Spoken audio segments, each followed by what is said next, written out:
Blacks should not participate in a game in which they can never win. Vote to win and to get group benefits or withhold the group vote.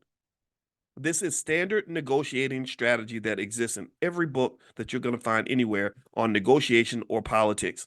It pretty much says that you have to have, in order to negotiate properly, what is called a credible threat. A credible threat is a threat that you are willing to walk away from the table if you cannot get what you want. If you do not have a credible threat, then you will never win a negotiation. If you tell your boyfriend that you're going to leave one day and he knows that you ain't never going to leave because you'll tolerate anything, then he's never going to respect you. You're going to have to pack your bag, move to your mama's house, or start taking flowers from the man down the hall, your work husband, and before your man starts acting right and realizes that you might actually walk out on his trifling ass. So in general speaking, when you negotiate with a car dealer, you have to have a credible threat. If you do not give me the price I want on this car, guess what? There's 5 other dealers out there. I have options. We talk about options a lot, right? We talk about stock options, but life options are also valuable. I have options. I can go down to the Toyota dealership. I went to talk to the Mercedes guy. I talked to the person that's selling the Cadillacs. And if you don't do what you got to do on this price, it's totally okay. I'm completely indifferent as to whether or not you respond in the way that I want. I'm not going to whine about it. I'm just going to exercise my options. So the question politically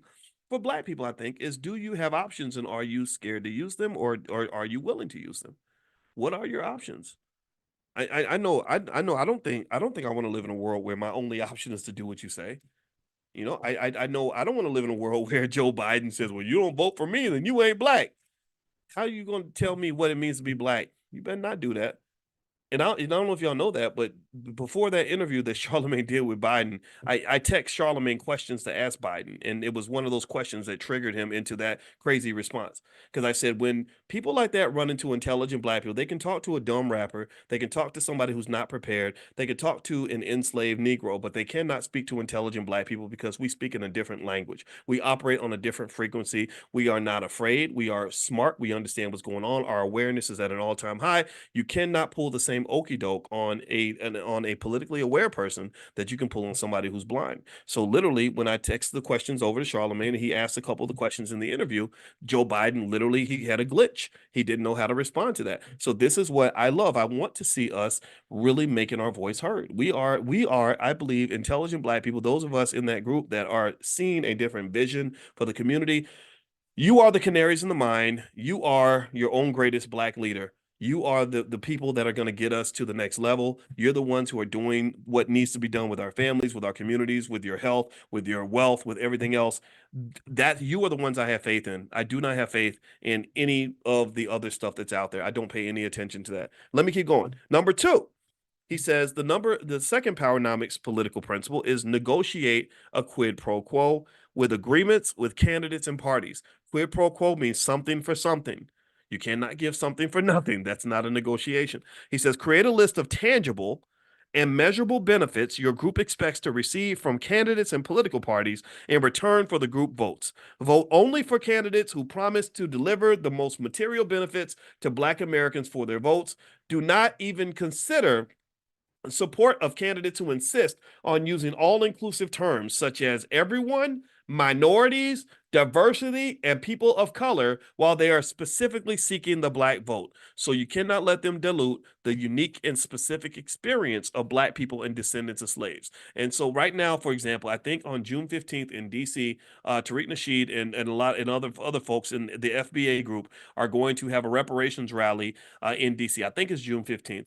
I am not going to be able to make that rally, but I supported 100%. I spoke at the rally. I think it was last year, or maybe it was a year before. I spoke at it before, and I support that because I think that we have to specifically demand and expect things that are going to be done specifically for us based on the specific things that we were done.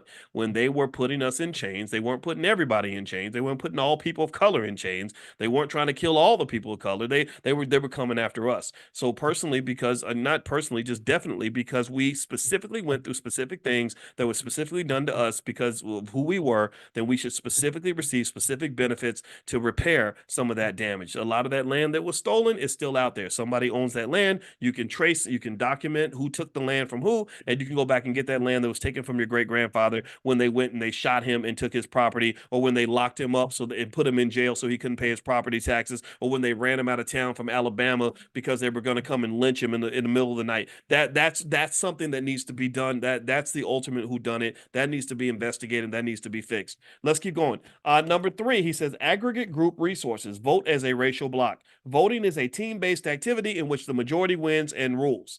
Blacks are a planned permanent minority.